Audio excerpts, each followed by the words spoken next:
In a move that's making headlines, the United Kingdom is watching its wealthiest residents quietly pack their bags and head east. From London to Abu Dhabi, from Mayfair townhouses to Dubai penthouses. The rich are on the move. And the reason? A dramatic shake-up in the UK's tax laws targeting high net worth individuals, especially those classified as non-doms. So let's try and understand what's happening, who is leaving, and why the United Arab Emirates is quickly becoming the new home for not just global billionaires but also high net worth individuals around the world.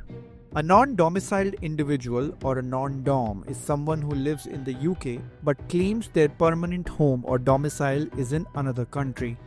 Under the previous system, non-doms were taxed only on their UK earnings and could legally shield their overseas income and assets from British taxes, unless that money was brought into the UK. This made the UK a tax haven for wealthy foreigners. One of the most prominent non-doms? Well, Akshata Murthy, wife of former Prime Minister Rishi Sunak. In March 2024, the Conservative government began dismantling the non-dom regime. It offered a 4-year grace period to new residents and a 2-year transition window for existing ones. But when Labour came to power in July, Chancellor Rachel Reeves went further. From 6th of April 2025, the UK abolished the long-standing non-domiciled tax status and replaced it with a new residence-based tax regime. So until now, those people who could choose to pay UK tax only on their UK income and on foreign income only if they brought that money to the UK, but starting April 6, 2025, this system ends. Now, everyone who lives in UK regardless of their domicile will be taxed on all new foreign income and gains just like any other UK resident. That means even if the money stays outside the UK, it will be taxed. So who's affected and how? Old foreign income will still only be taxed if it's brought into the UK under the current rules. New foreign income will be taxed like regular UK income unless you qualify as a special exemption. What are those exemptions? New arrivals to the UK can get 100% tax relief on foreign income and gains for the first 4 years in the country, but only if they haven't lived in the UK in the last 10 years. This is called the 4-year FIG regime. If you don't qualify for this, you will pay full UK tax on any new foreign income starting from 6th of April 2025. Trust protections that used to shield foreign income in certain trusts will no longer apply if you don't qualify for the 4-year relief.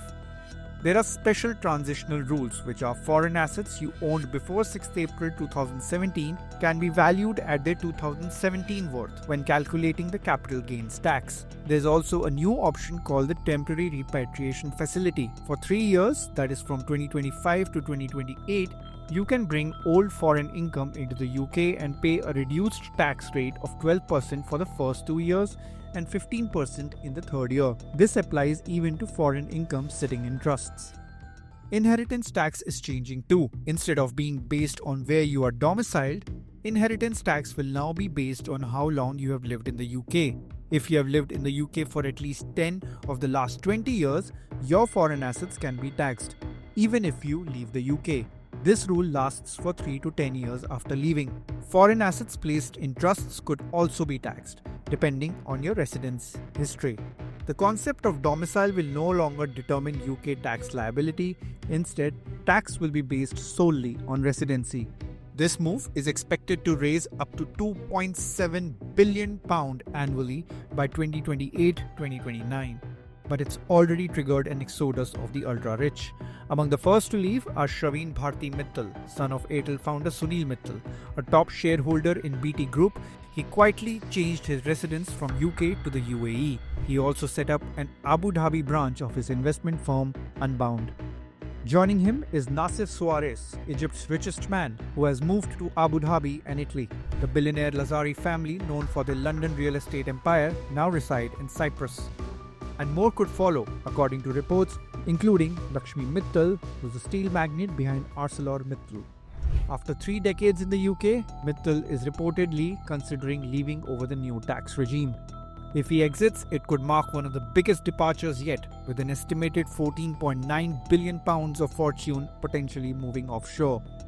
According to Henley and Partners and the New World Wealth, London lost over 11,000 millionaires in 2024 alone, a 157% jump from the previous year.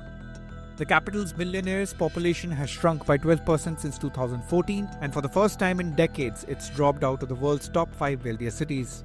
The new tax rules are the tipping point, but the frustration has been building. Sky-high capital gains and inheritance tax, economic sluggishness and lingering impact of the Brexit have all reduced London's allure. The London Stock Exchange has slipped out of the global top 10. With zero income tax, no capital gains tax and growing investment infrastructure, cities like Dubai and Abu Dhabi have made magnets for global wealth. The lucrative incentive from UAE is not only making UK's HNIs move there but also from around the world. A new survey shows that those with a net worth of over 25 crore rupees, known as ultra-high net worth individuals, either want to or are in the process of leaving India as well, and the destination is UAE. Sunil Mittal's move is part of a broader trend, a shift of business hubs towards Asia and North America. The San Francisco Bay Area has seen a 98% rise in millionaires over the past decade. Singapore has recorded a 62% increase. Meanwhile, the UK is facing a talent and capital drain, right when it's trying to attract global investment. The new rules target the very group that build bridges between global capital and UK markets, and now those bridges are being dismantled. And as UK rethinks its tax strategy, its elite are rethinking their residency. For more news and updates, keep watching Live Mint. In a world where business never stops, Mint keeps you ahead, any screen, anytime. From studios to the ground, Mint breaks down business, leadership and lifestyle, boldly, visually and smartly. From boardrooms to markets, from personal wealth to industry trends, we bring you the insights that matter. Mint is doing brilliantly well. It's a well-read page, I would think. What fuels India's biggest CEOs? Ride along and find out.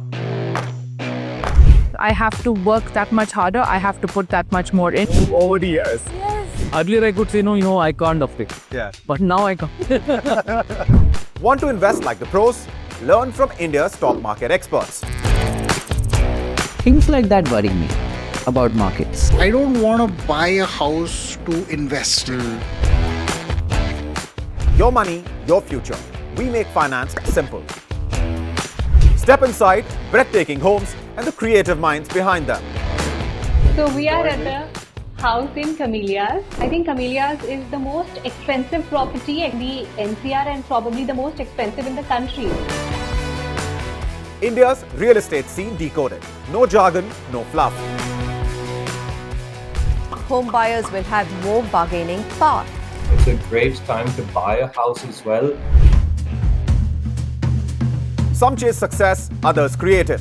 Meet the ones who made the impossible possible. I don't want to be a doctor, I don't want to be an engineer, I don't want to be an accountant. And that's the most fragile thing. Poof, it will go away. वो ताली ऐसी थी ना, इतनी addictive थी, मैंने कहा boss अब तो यही होगा. We don't just talk business, we show it, and the world's watching.